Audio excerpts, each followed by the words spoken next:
tries to tell you guys a story for each game. Does that make sense? What does Who? it mean? Rob Sala said he tries to give you guys a story for each The game. defense, yeah. During the Just install. defense? Yeah, not the offense. Yeah. We don't hear it, I don't know. You don't get a story. No, we don't get a story. Wish we did. I've heard they're epic. That's made you guys such a great run team beyond the obvious commitment from the coaching staff? Yeah, I think schematically, what we do offensively is really hard to defend. I think also just the mentality that we have as a whole entire offense. It's not just all on the offensive line. It's not all on the fullback. It's not on the running back. It's complete team effort. You know, I think the wide receivers really buying into really being run blockers and committing to that is huge. You don't see that around the league. And they really understand that, you know, if they really commit and go all board in the run game, that's going to open up things for them in the passing game. And, you know, I think a lot of our skill players have no ego as far as stats go. They're going to do whatever they can do to, you know, give us the win. And I think this last game, the game before that too, was really indicative of that. You know, you didn't hear any complaining after the game. Obviously, we're going to the Super Bowl, so it all worked out. But you know, even during the game, no one was complaining about no targets or anything like that. They were all fired up for the run, what we were able to do. So I think that's you know, a lot to do with it, just the mentality of everything. Does that permeate the whole team on both sides of the ball when you take Yeah, I think just that, like, no ego, do whatever we can do, fill our role, you know, that whole thing that's preached about all the time, but it's never really done. I think that's really indicative of who this team is and what we've been all year is just whatever we can do to help the team, whatever our role is for this football team. You know, Raheem's a huge example of that, just being a guy that wanted to be the best special teams player he could, never complaining about touches, you know, gets his opportunity. As the season goes on to get more carries, takes advantage of that, and then has the biggest game in the biggest moment. You gave Nick pass rushing advice in the summer when you were going against each other. Has that continued? I didn't have to give him much, though. I thought you guys... yeah, I mean, we were talking. It was more like, hey, why are you beating me so bad? I mean, do you ever kind of give him tips during the year about how to attack a certain tackle or anything like that? Not really. I mean, he's been unbelievable from day one. He's so physically gifted, whether it's, you know, just his pure athleticism that he has, the power that he plays with, this understanding of how tackles are going to attack. You know, I might, during a game, say, you know, if I'm watching or catch something, I'd be like, hey, this, you know, the tackle's really sitting down in your bull rush now. You have him set up, so whenever you want to do hands or whatever like that. But he's also usually one step ahead of me. He's like, yeah, I know, I'm going to be doing that next series. So, I mean, he's got plenty of soundboards that have been very successful in his life, you know, his brother being the main one. And but, yeah, we always keep communication open, and, you know, practicing against him is always makes me better. How do you view all the discussion around Jimmy, just given the fact that he'll take criticism because you guys only ran through 8 passes in the NFC title game? It's and wild that he takes criticism for that. I mean, we won the game. We were doing what we needed to do to win the game, and that's the main point of a NFL football game. I think he'd be pretty sad if he threw for 450 and we lost. So it doesn't really matter. He also said that he does see it and he does take it in and not address it publicly like Richard Sherman does. But how do you think Jimmy is handling all of that talk? I don't think. I mean, if he says he sees it, he doesn't show it. He's been the same exact person since he's been in here. He prepares the exact same way. We have the utmost confidence in him to do whatever is needed to be done. Now, we've had plenty of games this season where we've really had to lean on him heavily to win the games for us, and he's come through every single time. I think that's a storyline because we didn't throw the ball, obviously, the last game, but we didn't need to.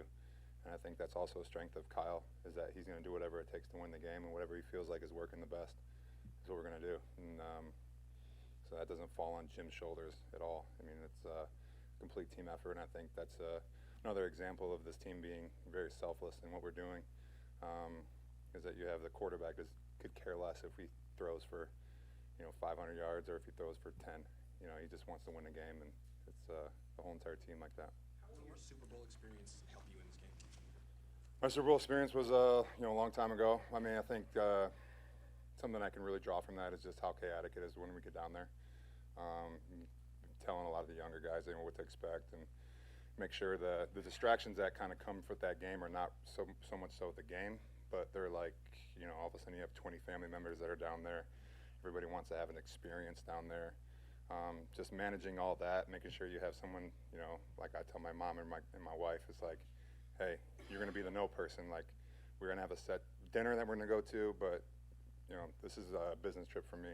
And I tell a lot of the guys the same thing, is to, you know, manage your expectations of your family, what you're supposed to do down there, and really focus on the game. The level of chaos surprised you the first time, and did you not do A little bit. More so like just the media day and the media obligations. You know, because you're used to just doing what we do here, and then you get down there and it's like almost 100 times what you've done your whole entire career. So that's a little bit overwhelming at first, but you know, I think there's lessons to be learned in that, and I think that we have enough guys here that have gone through it, and we have a good enough team and quality guys that, you know, it's not going to be a distraction. What's it like going against Frank Clark, and how intense does he get on the field? Yeah, I mean, I'm very familiar with Frank from his time in Seattle.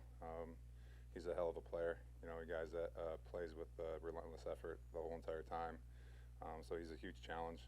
And as far as like intense and like, you know, trash talking or anything like that, I really had that. You know, I don't really talk trash, and guys really don't talk trash much to me. So it's just kind of a battle. We have mutual respect for each other, and so it's going to be a, you know, hell of a battle going against him in the biggest stage.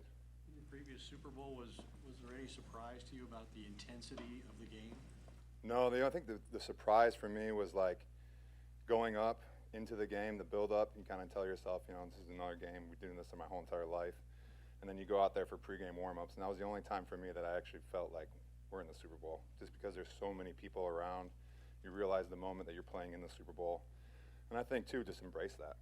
You know, and understand that you're playing in a game, but it's also something you've been doing your whole entire life. You've prepared for this moment, and I think that's you know, something you can really fall back on, is just the preparation and, you know, understanding what you're going into and accepting it and going forward. But you know, once the whistle blows and you play the first snap, you know, everything is just same old. I think your perspective on the second half of the career that you've had, or maybe your approach to the second half of the career, would have changed had you won that Super Bowl? No, I think that was yeah, no. I don't really have a drawn answer, but I don't think it would have changed. And I wanted to play a certain amount of time. I wanted to play as long as I could still play at a high level that I felt like was up to my standard, and you know, I haven't been falling off yet. So when you look at game tape of your run game and how it has been blocked, are you seeing, just generally speaking, really kind of high level stuff, precise execution across the board? Like, what have you seen from that? yeah, I mean, just seeing like guys being on it, you know, all 11. Really, you know, just physical play, coming off the ball. A lot of execution. I mean, a lot of guys being on the details of blocks. There's a lot of little intricacies about, you know, exactly where to place your hat as an offensive lineman, or, you know, the different rules that we have for receivers and tight ends and fullbacks, and everybody just doing it and being on top of those details. I mean, I think that's just generally speaking, you know, how football is, though. When you're executing at a high level, it's about all those little details that, you know, you go through the week of practice and get ironed out. Joe, did you get an NFC Championship ring, obviously 7 years ago, and what do you do with it? We did, and I have absolutely no idea where it is. I've never really. It's probably somewhere. I hope it's somewhere. Joe, what makes Kyle such a good play caller, especially the timing of knowing when to make a call? Yeah, it's just the way he's able to piece everything together and completely understand exactly how a defense is trying to attack us and defend what we do, and then exactly how to counter that. And he usually seems like he's 2 or 3 steps ahead. He understands, like, you know, this certain play, while it might not give us that home run that we're looking for, it's going to set something up in the second quarter that is. And it's, you know, he's a complete chess player when it comes to pieces on the football field and exactly how we design plays and how we put people in positions to be successful. You know, what makes Jimmy such a great leader, you know, behind the scenes and then when you get on the field and in tough situations? He's just an unbelievable human being. Guys just love being around him. He's a very genuine human being. Comes from, you know, unbelievable family. Just you know, salt of the earth kind of guy. But then you know, here, his preparation. I think that's always what gets a lot of respect. Guys just preparing exactly, you know, how they're supposed to. He knows every single detail of this offense. He knows exactly what his, role is for a certain play, what he's supposed to do on this pass play or run play, and he just plays with incredible passion for the football game, and he makes you want to be better. Were you surprised that you beat him at tic-tac-toe? That was actually staged. Yeah.